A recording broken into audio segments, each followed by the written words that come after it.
সহিহ মুসলিমের আরেকটা হাদিসে বিষ্ণু ইসলাম বলেন, লাইসাল গিনা আন কাসরাতিল আরাদি ওয়ালাকিন্নাল গিনা গিনান নাফস। বেশি সম্পদ থাকলেই ধনাঢ্যতা নয়, আসল ধনাঢ্যতা মনের ধনাঢ্যতা। মনে সুখ তো সবখানে সুখ, মনে শান্তি তো সবখানে শান্তি। এই 6 নম্বর পয়েন্টটা বুঝতে পেরেছেন আপনারা? 6 নম্বর পয়েন্টটা কি? মনের সুখী, সবাই বলবেন মনের সুখী। 7 নম্বর হচ্ছে never be greedy, expect less. বেশি প্রত্যাশা করতে যাবেন না, লোভী হবেন না। লোভ আপনার সুখ কেড়ে নেবে। লোভী কখনো সুখী হয় না, লোভীর পকেট কখনো ভরে না যতদিন এটা ভরবে না। লোভী হব আমরা না, অতিরিক্ত প্রত্যাশা করব না, অল্প প্রত্যাশা করবো। I am not talking about the goal, goal should be bigger and higher, but I am talking about expectation. বেশি এক্সপেক্ট করা ভালো না। খুব প্রত্যাশা নিয়ে রাখছেন, কিছু পান নাই, দেখবেন যে কষ্ট লাগবে, ঠিক কিনা? আর কোনো এক্সপেকটেশন নাই, এরপরে যেটা পাবেন ওইটাই লাভ, যেটা পাবেন ওইটাতেই ভাল লাগে, সুখ লাগে। এই জন্য এক্সপেকটেশন যেন বড় না হয়, বেশি খাই যেন না করি। হ্যাঁ, কালকে কি খাবো, পরশু, আগামী সপ্তাহে আমার মেয়ের কি হবে, ছেলের কি হবে, ওদের ভবিষ্যৎ, গাড়ি বাড়ি নাই, এই যে অস্থির, এরকম আসলে নাই। আজকের জন্য বাঁচুন, আজকের জন্য বাঁচুন, কারণ আগামীকালের তো জন্মই হয়নি। আগামীকালের জন্ম হয়েছে? এটা কি আজকে না আগামীকাল? তো আজকে হ্যাপি হন, আজকের জন্য বাঁচেন, আজকের জন্য প্ল্যান করেন। আগামীকালের তো জন্মই হয় নাই, কালকে সকালে সানরাইজের পরে না আগামীকালের জন্ম গ্রহণ হবে, ঠিক কিনা বলেন? তাহলে প্রত্যাশা কমান, হ্যাপি হবেন আপনি। ইমাম গাজালি রাহিমাহুল্লাহ একটা চমৎকার কথা বলতেন। উনি বলতেন, তোমার রিজিকে যা আছে এটা 2 পাহাড়ের মাঝখানে থাকলেও এটা তুমি পাবা, আর যেটা তোমার রিজিকে নাই ওটা অনেক দূর থেকে আনার পরেও হাত দিয়ে নিয়ে 2 ঠোঁটের মাঝখানে রাখলেও ওটা পড়ে যাবে। কথা বুঝতে পেরেছেন? আপনি মাঝে মাঝে অ্যানিমেল কিংডম অথবা জিওগ্রাফিক্যাল চ্যানেলে দেখবেন যে বক বক মাছ শিকার করে কিভাবে অনেকক্ষণ লুকিয়ে থাকে, হুট করে একটা মাছ ধরে, ধরার পরে মাছটা বাঁচার জন্য ছোটাছুটি করে, বকটাও কামড় দিয়ে এমনি ধরে অমনি ধরে, পরে যায় আবার ধরে, আবার পরে যায় আবার ধরে, সবশেষে মাছটা টুপ করে পানিতেই পড়ে যায়, কারণ এটা ওর নসিবে নাই। কি বলেন, এটা রিজিকে নাই। যেটা রিজিকে আছে ওই মাউন্ট এভারেস্টের উপরে থাকলে এটা আপনার কাছেই আসবে, যেটা রিজিকে নাই 2 ঠোঁটের মাঝখান থেকে ওটা পড়ে যাবে। বুঝতে পেরেছেন? হ্যাঁ, বিষ্ণু ইসলাম আব্দুল্লাহ ইবনে ওমর রাদিয়াল্লাহু তাআলা আনহু পিঠের মধ্যে একবার চাপড় দিয়ে একবার বললেন, আব্দুল্লাহ, কুন ফি দুনিয়া কান্নাকা গরীব আও আবিরু সাবিল। দুনিয়াতে এমন ভাবে জীবনযাপন করো মনে হয় যেন তুমি গরীব, মানে স্ট্রেঞ্জার, এলাকায় নতুন আসছো, কেউ তোমার চেনে না, তুমিও কাউরে চেনো না। অথবা আবিরু সাবিল মানে traveller, you are a traveller, পথিক। এইভাবে থাকে পথিক। ধরো একটা জায়গায় গেছেন, কেউ আপনার চিনে না জানে না, ওই জায়গায় আপনি বাড়িঘর করবেন? কারো তো চিনেনই না, এটা সেফ এলাকা তাও জানেন না, টাকাও তো নিয়ে আসেন নাই বাড়িঘর করবেন, কিছু করবেন? যেই কাজের জন্য গেছেন কোন রকম কাজ সেরে চলে যাবো এখান থেকে, যেহেতু আমি অপরিচিত। অথবা ট্রাভেল করতেছেন, এখান থেকে মক্কা যাবেন, ধরেন যে দুবাইতে ট্রানজিট 4 ঘন্টা, কয় ঘন্টা? তো ট্রানজিট যেহেতু 4 ঘন্টা পাইছি, এবার একটা সোফা কিনি, একটা টেবিল কিনি, একটা এই কিনি সেই কিনি এয়ারপোর্টের ভিতরে, এরকম কোনো পাগল করে? তাহলে এই 4 ঘন্টা ট্রানজিটে কি করে? এই চা খেতে খেতে, মসজিদের ভিতরে 2 রাকাত নামাজ পড়তে পড়তে, ওয়েটিং এরিয়াতে বসে পত্রিকা পড়তে পড়তে কোন রকম কাটায় দেওয়া, কি বলেন? নাকি ওইখানে সোফা টোফা বাড়ি ঘর এটা সেটা কিনা শুরু করেন 4 ঘন্টার জন্য? এরকম কোন পাগল আছে এরকম? না।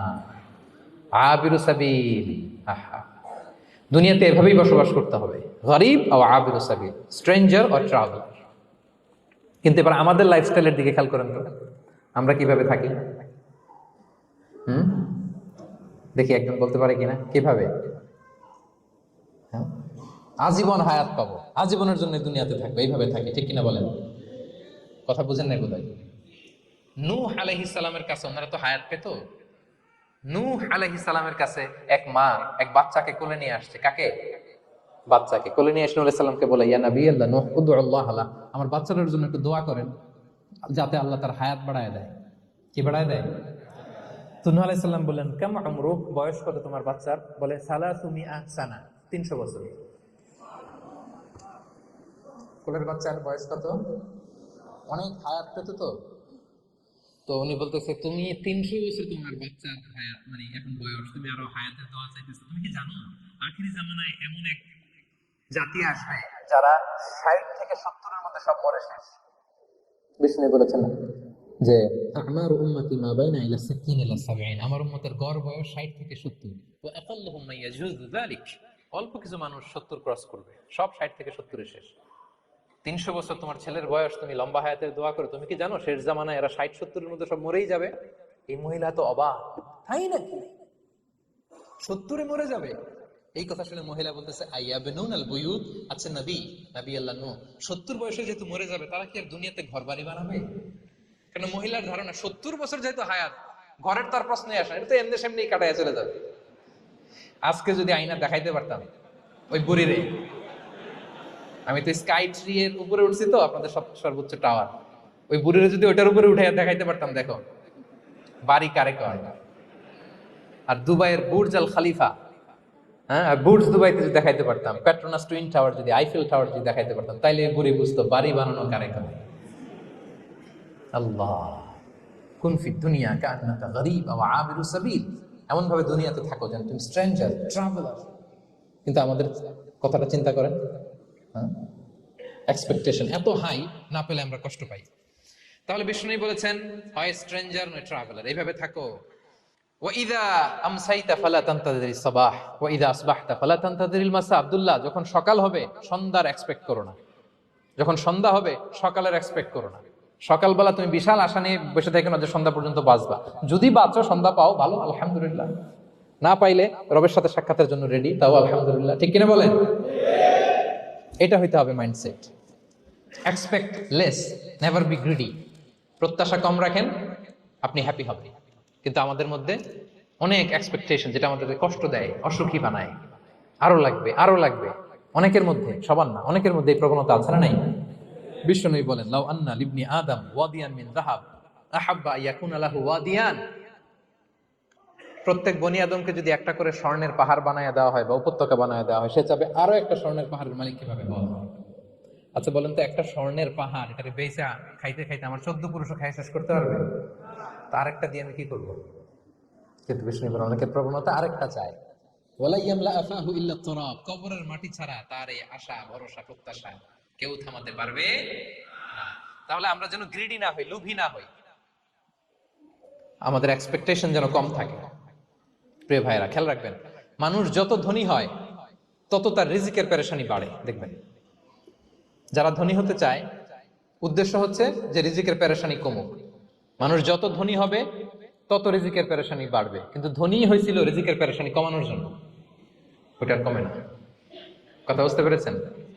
যে যত ধনী তার তত রিজিকের পেরেশানি বেশি, কিন্তু ধনী হয়েছিল কোন নিয়তে?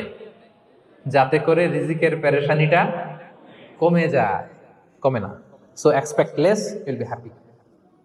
প্রত্যাশা কমান, চাহিদা কমান, আপনি হ্যাপি হবেন ইনশাআল্লাহ। বলেন কয়টা গেল?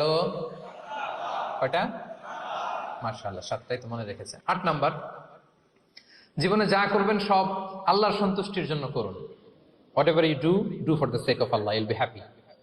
আল্লাহর সন্তুষ্টির জন্য করলে আপনি হ্যাপি হবেন, সব আল্লাহর খুশির জন্য। Don't expect gratitude from anyone. কেউ আপনারে অ্যাপ্রিশিয়েট করলো, কৃতজ্ঞতা দিল, থ্যাঙ্কস দিল, এটা কোনো বসে থাকবে না। আমাদের অনেকের সমস্যা হচ্ছে আমরা কৌতূহলে বসে থাকি যে অমুক আমার মূল্যায়ন করলো, আমার নামটা নিল, আমার দাম দিল, এরকম আছে না নাই? আরে দাম, আসল দাম তো আখিরাতে দাম। ঠিক কিনা বলেন?